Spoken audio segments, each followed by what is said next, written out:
Hello बच्चों, let's see the question. So the question is a matrix match type question और यहाँ पे हमको डाटा गिवन है। सिल्वर इलेक्ट्रोड का E naught AG plus slash AG का potential that is 0.8 and KSP of AG से AGCL का सॉल्युबिलिटी रिपोर्ट दैट इज 22 - 10। तो हमारे पास कॉलम 1 और कॉलम 2 है। कॉलम 1 में ए बी सी और डी में हमारे पास 4 सेल रिप्रेजेंटेशन गिवन है और पी क्यू आर कॉलम 2 के पी क्यू आर एस में हमारे पास 4 कंडीशन गिवन है। पी में है कॉन्सेंट्रेशन सेल, क्यू में आपका है E cell greater than 0, R में आपका है not cell is equal to 0 but cell is working, S में आपका है नॉन वर्किंग सेल। सो ये 4 जो सेल रिप्रेजेंटेशन हमको गिवन है उसके साथ कॉलम 2 का पीक्यूआरएस में से कौन सा डाटा मैच करता है ये हमको मैच करना है। तो चलिए सबसे पहले देखते हैं इस क्वेश्चन का की कॉन्सेप्ट क्या होगा। सो इस क्वेश्चन का की कॉन्सेप्ट है cell potential.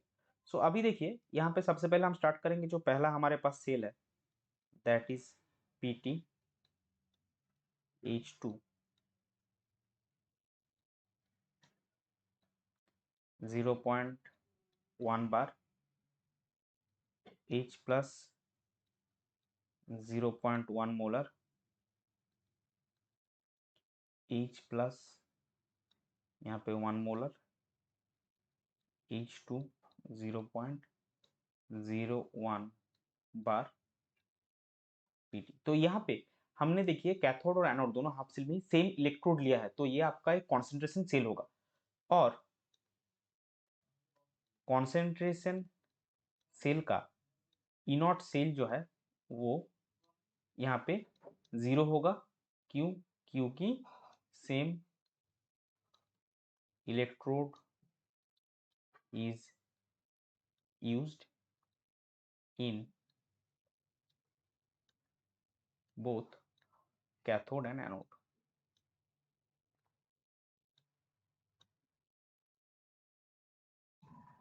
Same electrode is used in both cathode and anode. अभी देखिए यहाँ पे जो सेल का कॉन्सेंट्रेशन सेल का स्पॉन्टेनिटी का कंडीशन क्या है। So condition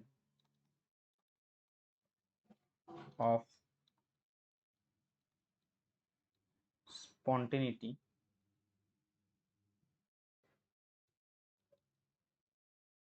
E cell is greater than 0। Spontaneous कब होगा सेल? जब आपका ई सेल ग्रेटर देन 0 होगा। तो उसका कंडीशन है C1 लेस देन C2 होगा and P1 greater than P2 होगा। तो यहाँ पे देखिए ये वाला हमारा C1 है, कैथोड में एनोड में कॉन्सेंट्रेशन और कैथोड में कॉन्सेंट्रेशन आपका है C2। एनोड में प्रेशर आपका है P1 और कैथोड में प्रेशर आपका है P2। तो कंडीशन क्या है? C1 जो है वो लेस देन C2 है। तो C1 देखिए 0.1 मोलर है, C2 आपका 1 मोलर है, तो C1 लेस देन C2 हुआ। P1 P2 से ज्यादा होना चाहिए। P1 कितना है? 0.1 बार। P2 कितना है? 0.01 बार। सो P1 भी P2 से ज्यादा हुआ। तो ये जो सेल है ये आपका स्पॉन्टेनियस सेल होगा। हेंस द सेल इज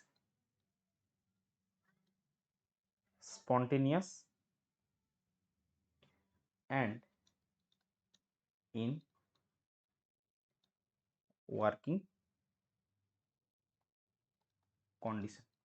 तो कॉलम 1 के एक के साथ कॉलम 2 का क्या क्या मैच हुआ देखिए। पी में कॉन्सेंट्रेशन सेल मैच हुआ, आर में आपका जो E naught cell greater is equal to 0 हुआ, ये भी हुआ but cell is working, and Q में आपका है ई सेल ग्रेटर देन 0।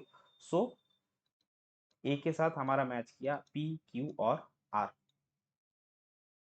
इसको हम हाईलाइट करेंगे। अभी चलते हैं बी पे। बी में हमारे पास जो गिवन है देखिए एजी एजीसीएल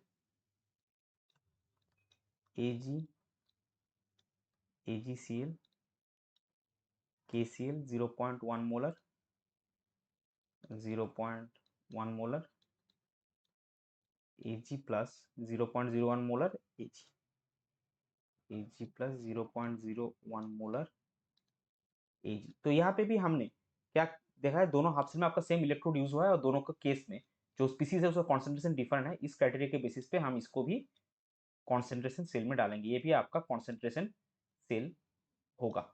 और यहाँ पे आपका सेल पोटेंशियल कैसे मिलता है? E cell is equal to E cathode minus E anode. और ये जो कैथोड और एनोड का पोटेंशियल यहाँ पे है ये आपस में रिलेटेड है। कैसे? देखिए इस फॉर्मूला से, that is ECl minus less AgCl less Ag is equal to EAg plus slash Ag plus 0.059/1, क्योंकि Ag प्लस Ag में आपका एक ही इलेक्ट्रॉन ट्रांसफर होता है, log of KsP AgCl, that is solubility product of AgCl। जो data हमको question में already given है एज 10⁻⁻10। तो अगर आप ECl minus plus AgCl plus Ag का वैल्यू यहाँ पे पुट करेंगे तो आपको ECl क्या मिलेगा? ECl आपको मिलेगा यहाँ पे minus 0.059 log of KsP AgCl। तो इसका वैल्यू पुट कीजिए, minus 0.059 into log of 10⁻⁻10, that is minus 0.059 into -10, तो इसका वैल्यू आएगा 0.59 volt which is greater than 0। तो इस ये क्या हुआ? ई सेल आपका ग्रेटर देन 0 हुआ और कॉन्सेंट्रेशन सेल हुआ। तो बी के साथ आपका क्या मैच करेगा? बी के साथ आपका मैच करेगा पी और क्यू। अभी चलते हैं सी में।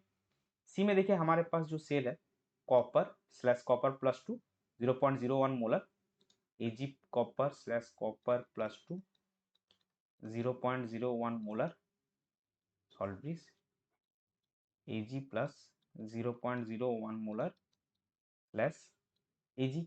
यही देखिए हमको गिवन है। तो इसके पोटेंशियल के लिए हम क्या करेंगे? यहाँ पे हम नास्ट इक्वेशन यूज करेंगे, E cell is equal to E not cell minus 0.059 by copper का चार्ज प्लस 2 है, सिल्वर का चार्ज प्लस 1 है, तो आपका टोटल इलेक्ट्रॉन ट्रांसफर जो होगा वो 2 × 1। तो डिफरेंट चार्ज, जब डिफरेंट चार्ज प्रिज्म हो गए तो उसके चार्ज का हम मल्टीप्लाई करेंगे, वही n का वैल्यू आएगा। ये शॉर्ट ट्रिक आपको याद रखना होगा।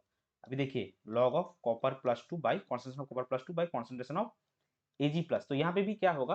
कॉपर का चार्ज प्लस 2 है तो Ag प्लस के कॉन्सेंट्रेशन में आपका पावर में 2 आएगा, और Ag का सिल्वर प्लस का चार्ज प्लस 1 है तो कॉपर प्लस 2 के कॉन्सेंट्रेशन के पावर में आपका यहाँ पे 1 आएगा। और ई नॉट सेल का वैल्यू क्या आएगा?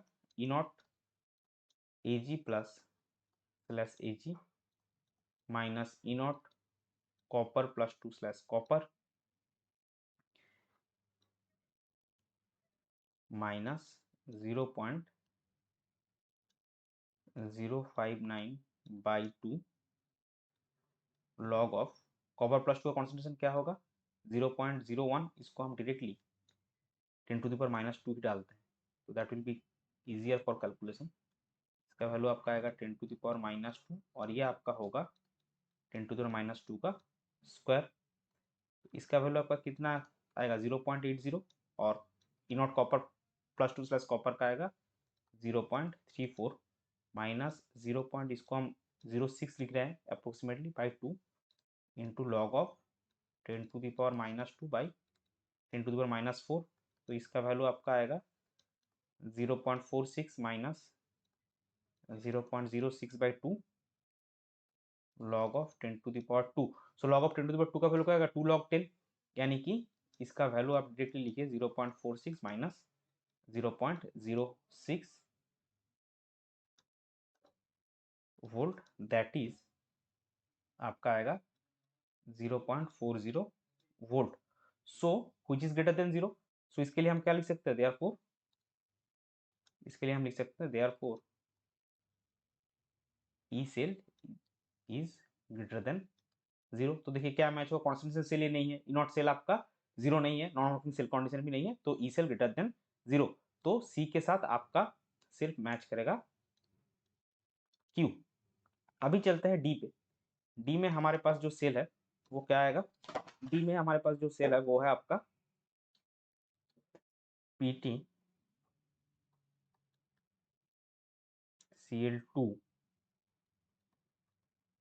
1 बार HCl 0.1 molar, NaCl 0.1 molar, Cl2 1 बार स्लैश PT। तो यहाँ पे देखिए ये हमारा एनोड है और ये हमारा कैथोड है। तो एनोड में क्या होता है, एनोड में आपका जो रिएक्शन होता है वो ऑक्सीडेशन होता है और कैथोड में क्या होता है हमारा रिडक्शन। तो यहाँ पे रिडक्शन किसका होगा, यहाँ पे रिडक्शन आपका होगा Na+ से Na। तो Na+ जो है ये आपको पता है इनर्ट गैस कॉन्फ़िगरेशन है, इसीलिए जो Na सोडियम मेटल को ऑक्सीडाइज करना बहुत आसान होता है क्योंकि वो Na+ होके इनर्ट गैस कॉन्फ़िगरेशन ऑक्यूपाई मतलब अचीव करता है। तो इसके लिए क्या होगा, Na+ से जो कन्वर्जन आपका होगा Na+ से Na ये डिफिकल्ट होगा और उसके साथ-साथ क्या होगा, जो आपका पोटेंशियल है E0 Na+/Na ये आपका नेगेटिव होगा। तो अगर आप इसको एनोड में यूज कैथोड में यूज कर रहे हैं तो ऑब्वियसली क्या होगा, ये सेल आपका नॉन वर्किंग सेल कंडीशन होगा, सेल काम नहीं करेगा। सो ये आपका होगा नॉन वर्किंग सेल कंडीशन। सो डी के साथ आपका मैच करेगा एस, इसको भी हम हाईलाइट कर देंगे। सी के साथ क्यू, बी के साथ आपका मैच किया पी और ए के साथ, बी के साथ मैच किया पी और क्यू और ए के साथ आपका मैच किया पी क्यू और आर। तो अभी इसको हम समराइज करके लिखेंगे, ए के साथ आपका मैच किया पी क्यू आर, बी के साथ आपका मैच किया पी और क्यू, सी के साथ आपका मैच किया सिर्फ क्यू एंड डी के साथ आपका मैच किया सिर्फ एस। ये हो जाएगा आपका क्वेश्चन का correct final answer. I hope you understood it well. Best of luck, thank you.